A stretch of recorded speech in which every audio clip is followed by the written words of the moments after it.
Ano yan? Ha? Ano yan? Yun, oh. Meron tayo dito ngayong ano. Sundot. Kulangot. Ba't nasa plastic? Ewan ko, bago na ngayon ang sundot kulangot nila, no? Dito na nakalagay. Oh. Sundot plastic na yun. Di ba? Nakakamiss lang dati. Ito pala, 10 piso na to ha. 10 piso. Ito lang sundot kulangot na to.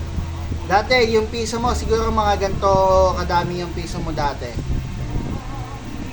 Mga ganyan kadami piso mo dati. Ngayon, medyo mahal na, 10 piso. Oh. May stick pa din naman, kaso sa iba na nakalagay.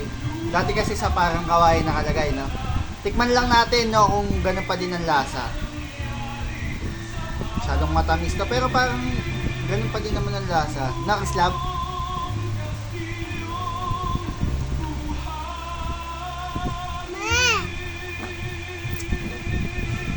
Ganun pa din naman yung lasa katulad dati, no? Ang tagal ko na talaga naghahanap din ng sundot kulangot eh. Malapit sa school na 8, nakakita ko. Ayan. Meron pa palang sundot kulangot, akala ko wala na. Eh, ang sarap po dati, oh.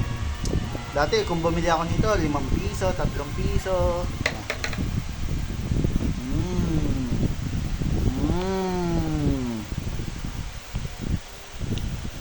Ang tamis.